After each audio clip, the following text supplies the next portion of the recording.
What's up, everyone? Welcome to Mosher's Mailbag. And I apologize, first of all, that we're doing this on Monday and not Friday. I usually come out on Friday. Wanted to give a few more days for some questions. Didn't have as many as I thought I would have going into a major offseason period for the Philadelphia Eagles, but maybe people were still caught up in the championship games.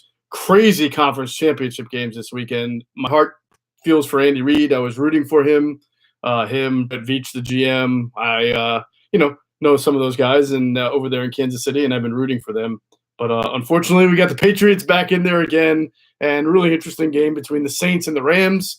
Shows you how much I know. I thought it was going to be. I thought it was going to be Patriot. I thought it was going to be a Saints Chiefs Super Bowl. Instead, we get the opposite. You get Rams Patriots. Kind of full circle for Tom Brady. His first Super Bowl win came against the Rams back in, what was it, 98, 99? So kind of crazy that they're playing. It's kind of crazy that the Rams have literally relocated. They've had a billion different quarterbacks. They've had many coaches. They've undergone so many changes, and yet they're playing the same team in the Super Bowl with the same quarterback, same head coach from when they last lost in the Super Bowl with Kurt Warner and Mike Martz and that crew. It's amazing how much one organization has changed and how much the other has basically stayed the same.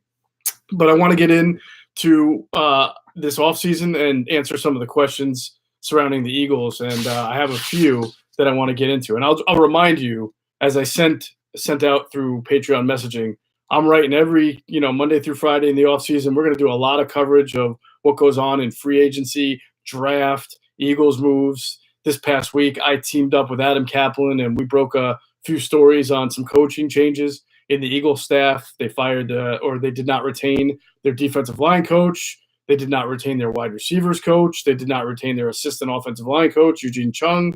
So Chris Wilson, Gunter Brewer, Eugene Chung all out.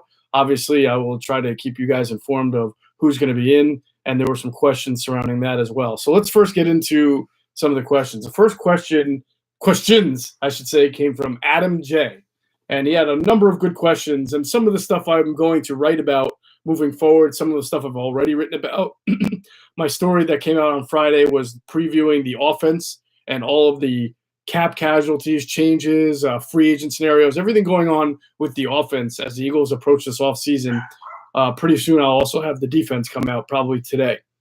But the first question from Adam is he talks about the concern that of free agents on the Eagles who have injuries. He mentions Jay Ajayi with the ACL injury and many injuries in the past, Darren Sproles, Ronald Darby, Jordan Hicks, and some others that have had injuries in the past. And what do? Do you bring these guys back, or is it too risky for their injuries? And I think some of this will be case-by-case basis.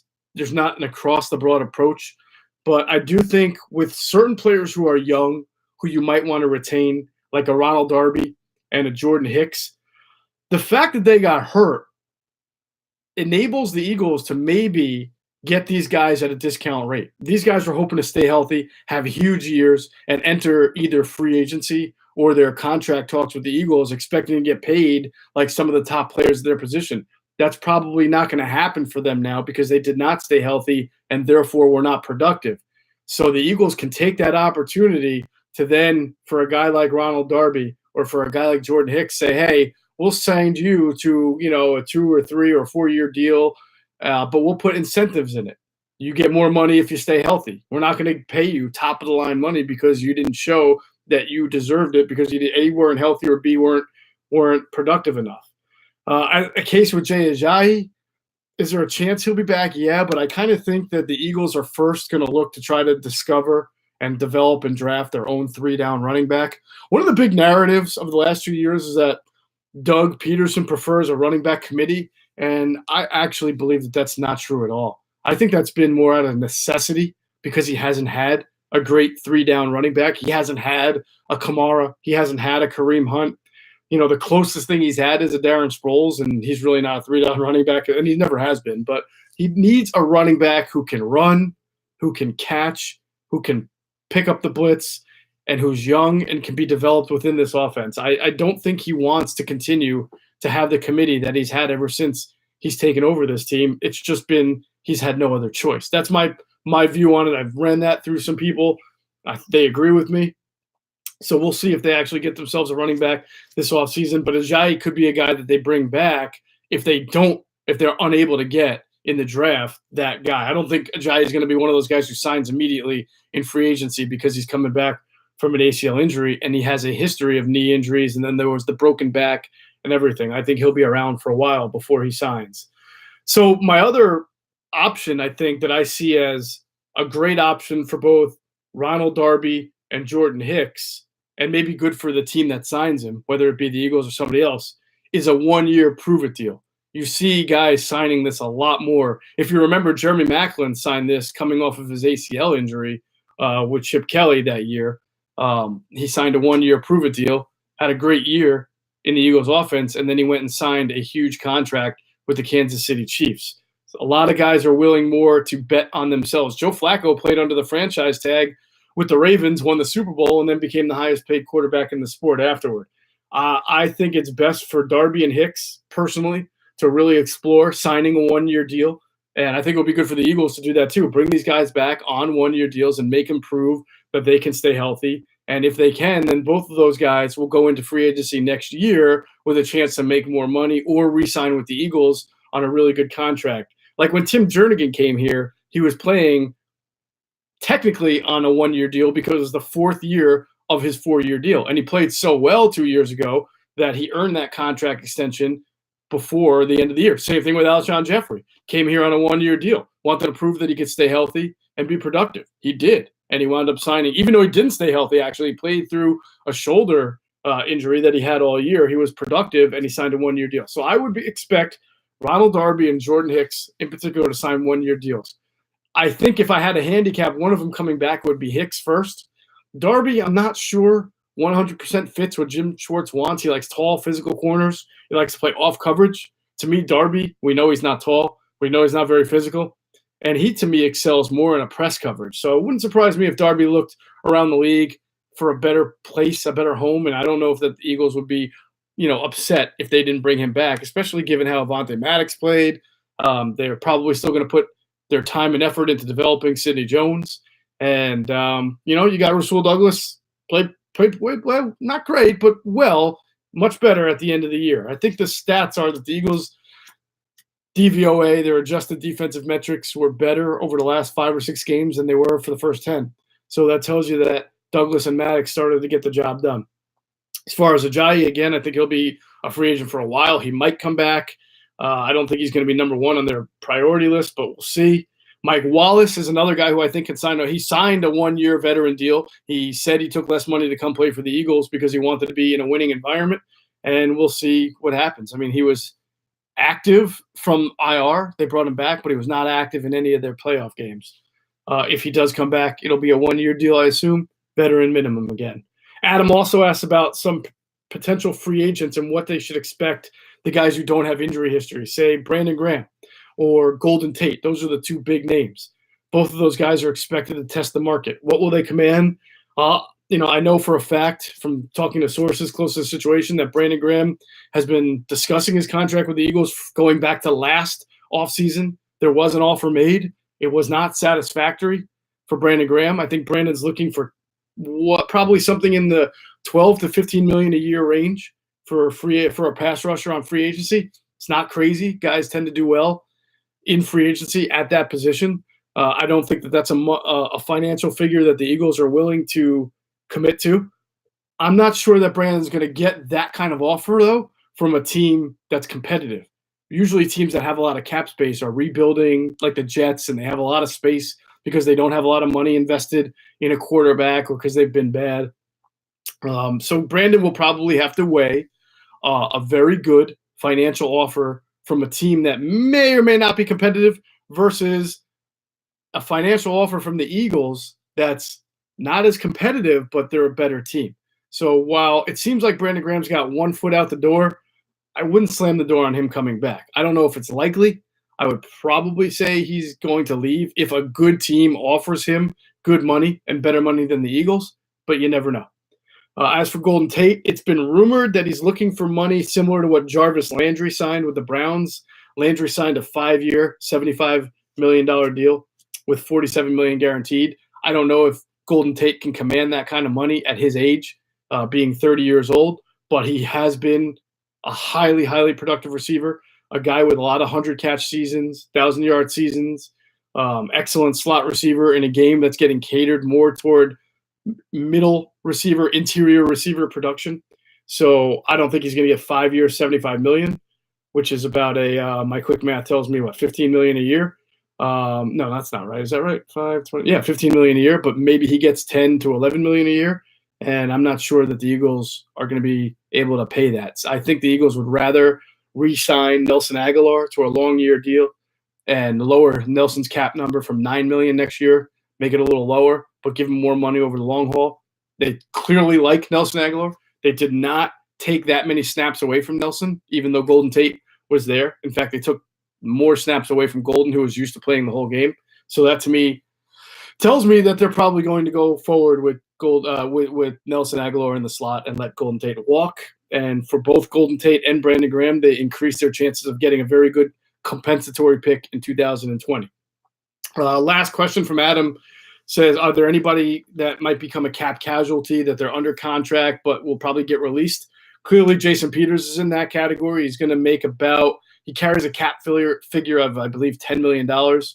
I think the Eagles would save about 6 or 7, about 6.5, 7 of it if they release him before a certain date. So that would save them a lot of money. There's an argument to be made for bringing him back because when he's healthy, he does play at an elite left tackle, and there's been a lot of problems in the NFL with offensive line play, and someone is going to sign JP. But I think at this point, you have to cut the cord. You move ahead. You draft a guy. You got Big V. You could move Lane Johnson if you want. I don't think they're going to, but either way, you could have Jordan Mailata, a draft pick, and Big V all compete for left tackle. And if all else fails, then maybe you move Lane to left and try one of those guys at right. But I just don't – I think at this point it's time to cut the cord with Jason Peters. Been a great Eagle, but at some point, sometimes you just got to go move on because a guy doesn't stay healthy enough. Rodney McLeod has a $9.9 million cap figure next year. You kind of saw how valuable he was, though, when he got hurt and how detrimental that was to the secondary. Maybe there's a way to give him an extension that lowers the cap number, but I'm not sure if that's something they're going to be able to do it because I still think he's signed for 2 or 3 more years. But the Eagles are so thin at safety that it's hard to see them. It's really hard to see him cutting Rodney McLeod. Where do you go from here? Then you'd have no Rodney McLeod. You're probably not bringing back Corey Graham. He's a free agent. And all you've got then is Malcolm Jenkins and then maybe Avonte Maddox if you feel like Avonte Maddox can play safety, but then you have to go address corner unless you're cool with Sidney Jones and Rasul Douglas, and then maybe you draft somebody. So they have options. They definitely have options. So I guess I can say that Rodney McLeod could become a cap casualty. Tim Jernigan's an interesting one. He's supposed to make $11 million next year as part of his restructure after his offseason incident that caused a total offseason restructure. He came back, played really well, I think, in the season finale against the Saints, but he's on the hook for $11 million next year. Are the Eagles really going to pay him $11 million? None of it is guaranteed. So if they cut him, they owe him 0 of it. To me, what makes sense is sitting back down with Tim Jernigan and negotiating another contract that doesn't pay him $11 million, but then starts to guarantee a little bit of the money that he lost when he restructured after the offseason incident. So that's a guy who might be a cap casualty, but I think that they can work it out to bring him back under a different number. We'll have to see what that's like going forward.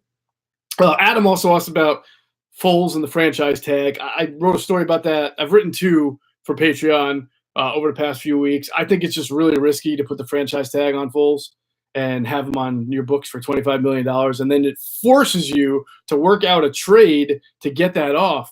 That kind of gives a lot of leverage to the team that trades for Nick. And not a lot of teams want to trade for a guy who's on a franchise tag and guarantee $25 million for a year. That's a lot of money. They may have to scramble on their own end to free up that money. It's just so much easier for a team to want to sign Nick Foles as a free agent and then kind of wait out and make the Eagles try to trade him or then have to release him before that $25 million becomes guaranteed. But as soon as Nick signs it, which he may do, he makes $25 million guaranteed.